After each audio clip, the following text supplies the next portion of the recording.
Your brain and heart are composed of 73% water. Your lungs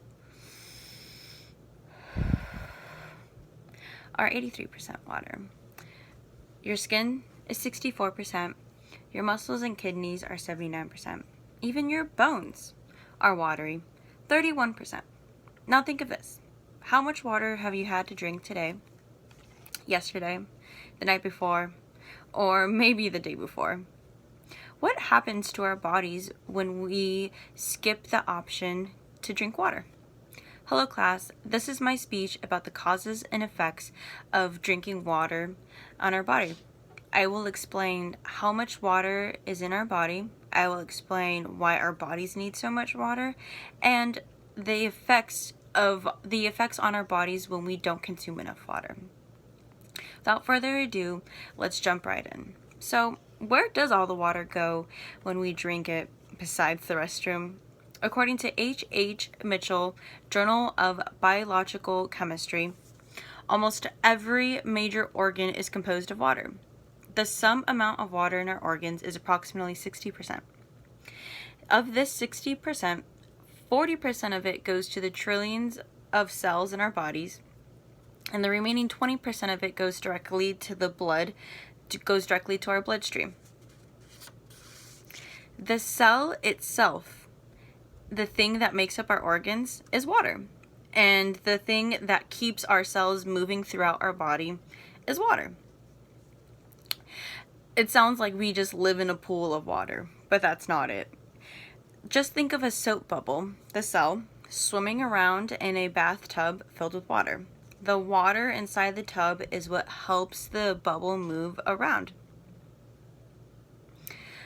Now imagine this. You're in that bathtub. Your skin feels hydrated, your back feels relaxed, and it can bend in all the places, in all the right places. You gently crack your toes underneath the water. This feeling of release and comes from the water in your body doing its job. According to an article by everydayhealth.com called Health Benefits of Water, revised by a medical doctor, it states, water does more than just quench your thirst and regulate your body's temperature. It keeps your body's tissue moist, as well as the blood, bones, and brain. Water helps protect the spinal cord and acts like a lubricant to cushion your joints, just kind of like how well you feel in the bathtub. Classmates, it's clear to say water is the main motion in our body, keeping our living organs alive and breathing. What else is there to know about water? Let's find out. Now that you have a better understanding of where the water we drink goes in our body, let's examine to what happens to our body when we don't drink enough water. So, I'm positive you have heard the phrase, you get what you give, and this specific phrase aligns with the nature of our bodies. According to ProjectWed.org, Section 3, titled Go with the Flow, it states, it is critical to maintain water balance where the amount of water coming in to our bodies is equal to the amount of water going out. If that is so, balance is maintained, we stay hydrated and provide our bodies with enough water to complete its job functions.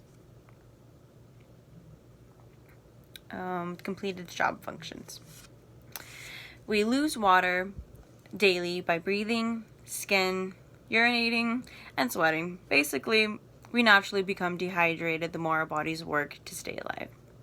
So what does it mean for our bodies when we become dehydrated? According to U.S. National Library of Medicine, National Institutes of Health, an author manuscript titled Water, Hydrated, and Health, it summarizes dehydration is the unbalanced loss of blood flow and increased electrolytes in our bodies. So basically, when we sweat, our body is trying to regulate the internal core temperature, especially during physical activities like running, cleaning, anything that involves sweating. So with that being said, when we don't give ourselves enough fluid, sweating cannot help our bodies adapt, to heat stress accordingly.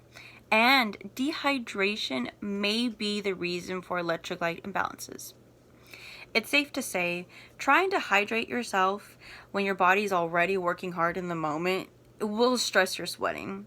It is clear and vital to prehydrate before the intense physical activity, to give your body some time to balance the electrolytes to blood flow. A few side effects from not hydrating at all or hydrating too late could be headaches, sleepiness, dry mouth, reduced urine production, or muscle weakness. This just goes to show, if you don't give yourself enough water, your body will receive side effects. If you give yourself enough water, your body will stay hydrated and steer clear of side effects.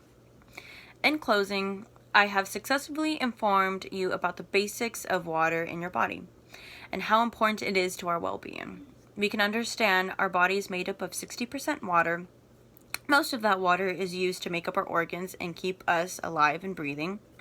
We found out what happens to our bodies when we are dehydrated, especially in physical activities, and the side effects we can endure.